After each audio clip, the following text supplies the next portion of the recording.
What's up, guys? Lionel Turner here, One Way Property Services. A Sunday, beautiful fucking Sunday here in Southern California, Oceanside to be exact.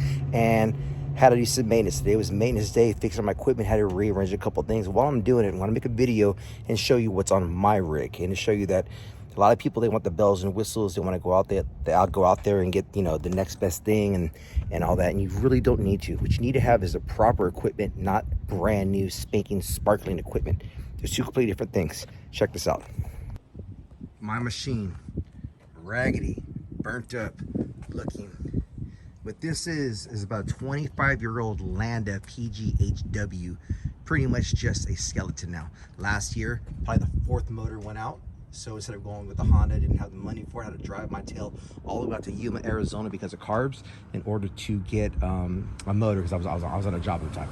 I had to run out there, get it in, swap it in myself, $1,000 opposed to a couple $1,000s. This motor has given me zero problems in the past year, so don't sleep with the Predators. I actually kind of like them. My heater element, the burner inside has been replaced once. Every single one of these transformers, burners, everything has been, the coil's been replaced at least once. My burners, my igniters and all that, 50 times, probably. Too many times. TS 2021, 5.5 gallons a minute. Just rebuilt it the other day. This is probably my 8th pump on this unit. It's nothing here. That fell off the other day, but nothing spectacular. Here's the one issue you're gonna have with the Predators is that fuse right there will keep, you have to always mess with that. Sometimes it'll just die on you. It's just the fuse in its connection. I say the one thing bad with the Predators, that's the only one. That's it. So come over here, toolbox.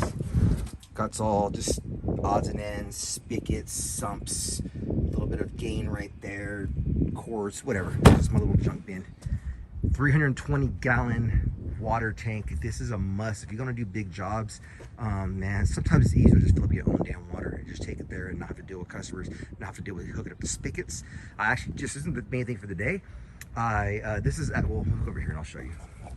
First, California, very important. Reclaim. Now, you guys that want to get in the business, if you guys are doing industrial and you do not have a reclaim machine, you ain't not a professional. I'm not trying to be rude or nothing like that, but the reality is, that's the freaking reality. I'll go back and say this.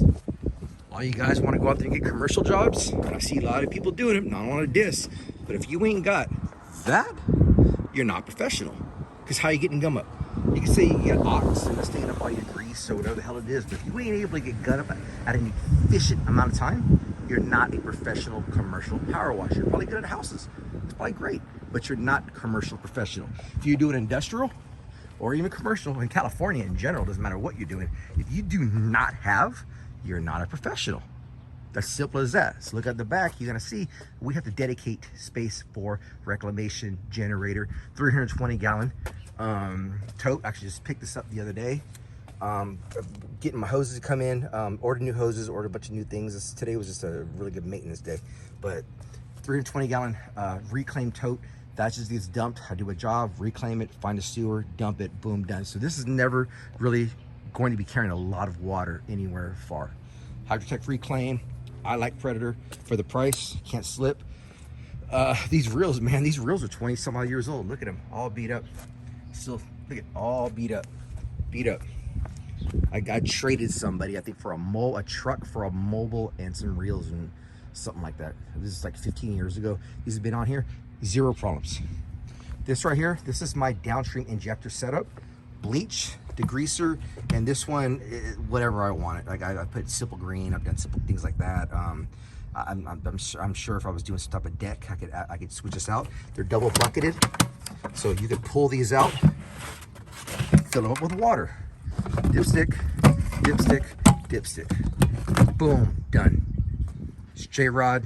I like using a J-rod. I like having control, knowing when it's going on and off, and I don't have one of those electronic things. I'm not sure if I ever would really get one. I really do dig the J-rod. I don't do a lot of house washes, so I do have this cheap reel right here for my my 12-volt system right there. Remco, gosh, I forgot the name of the company, Pressure Washing Warehouse. I forgot who it was, but really dig it. Really cool base they give you, proportioner, Patriot proportions. I've used it a couple times. I don't really do a lot of houses. I do a lot of commercial storefronts, things of those, but I do have my soft wash system. Right here, I'm actually gonna have a reel on order to just for extra hose, another 100 feet hose. That way, if I have to go out back that way, when you do commercial, you tend to run off the back a lot, and because you're banging, like say a whole big shopping center, you're banging, you're going forward. When you're doing houses, I'm gonna have another real setup right there to store and then also to use. Berms, you need these in order to block off water for reclamation. And one thing I highly recommend right here, those are two 12-gallon marine tanks. I know one's gas, one's diesel. Yeah, I know it's not colored. I'm the only one using the machine, but man, that's it. I remember back in the days we used to fill up our own tanks. The tanks used to be right here. There used to be a gasoline tank and a diesel tank, 5-gallon. Diesel runs out way faster than gas, but you use more gas when you're doing overall. But if you're using a lot of diesel, you run heat all the time, you're gonna run through it. I just shine it, and I just got two 12-gallons. I'm very rarely having to fill up with gas in the middle of the night. Like I know when I'm low on gas, I run out and I get it done. Yeah, but that's my setup. I don't really believe in going out there and buying brand new equipment when if this breaks down, it's $1,000. This breaks down, it's $300. That breaks down, it's $150. That breaks down, I'm really mad, that's $1,000.